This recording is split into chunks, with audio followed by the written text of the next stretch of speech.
Hi, I'm Gail, and we're back again today to talk about the different phases of grief.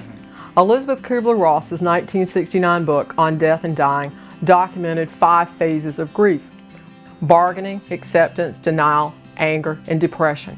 For the last 7 years, I have clinically documented 2 additional phases of grief. Fear always comes first, forgiveness always comes last. In the publication on death and dying, this only worked with documenting the phases of grief experienced by patients who were dying. In my clinical practice, yes, I work with patients who are terminally ill. However, the vast majority of my patients are people who are experiencing life traumas, and we have identified a grief cycle. With fear always coming first, you experience that fear of an impending loss, an impending change, an impending devastating life occurrence.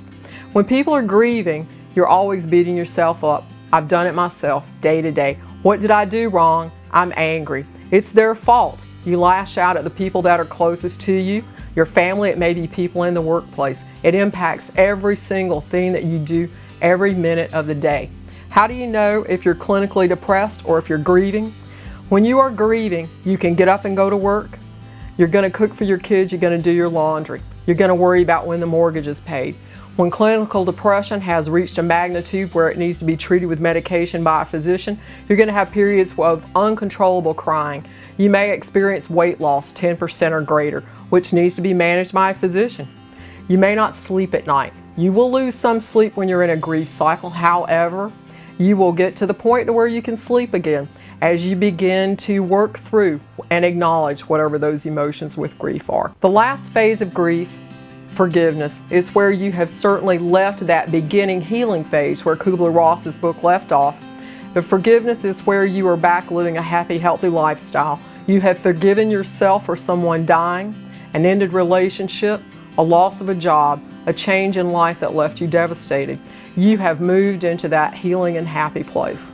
I'm going to walk with you on a journey to help you identify these 2 additional phases of grief, fear and forgiveness. And we want to get everybody to the place of forgiveness, where you've forgiven yourself for having experienced a loss in your life and where you're in that happy place again. I encourage you, as you begin to identify which of the 7 phases of grief you're in, to post a response either on my Facebook page. You can post it below this vlog.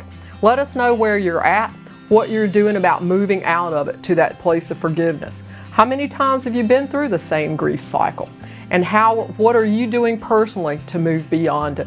That's where you want to be, that place of forgiveness. Forgiving yourself and being back in that happy place again. I'll look forward to talking to you next week.